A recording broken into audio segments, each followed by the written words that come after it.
ধৈর্যশীল নারী এবং পুরুষকে আমি আল্লাহ বড্ড পছন্দ করি। ওয়াস্তাঈনু বিস-সাবরি ওয়াস-সালাহ ওয়া ইন্নাহা লাকাবীরাতুন ইল্লা আলাল খাশিঈন। আল্লাহ বলে, যখন বিপদে পড়বা সালাত এবং সবর দিয়ে আমার কাছে সাহায্য চাইবা। বিপদ আসলেই রাহমাতাল লিল আলামিন জায়নামাজে দাঁড়ায় যেতেন। আমরা বিপদ আসলে কি করি? হাই হুতাশ, ফেসবুকে স্ট্যাটাস দেই, ঠিক কিনা? ফেসবুকে শেয়ার দেই।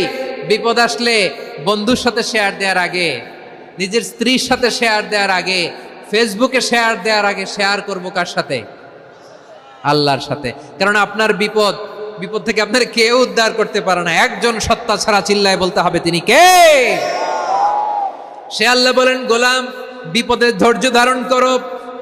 আল্লাহর হাবিবকে আল্লাহ সান্ত্বনা দিচ্ছেন, ওয়াসমির আলা মা ইয়াকুলুনা ওয়াহজুরহুম হাজরান জামিলা।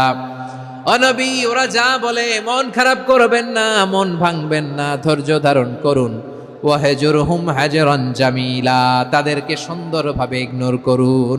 আমার নবীকে গালি দিত কবি বলে, গণক বলে, পাগল বলে, জাদুকর বলে, লেস কাটা বলে। আমার নবী নাকি লেস কাটা, নাউজুবিল্লাহ পড়বেন না। আমার নবী নাকি নির্বংশ, ওনার বংশ নাকি দুনিয়াতে টিকবে না। বলে, মুহাম্মদ তোমার কোনো ছেলে সন্তান বেঁচে নাই, তোমার বংশ নির্বংশ হবে। আল্লাহ বলে, ইন্না শানিয়াকা হুয়াল আবতার। আমার নবীকে যারা বলেছে নির্বংশ, ওরাই আসলে নির্বংশ।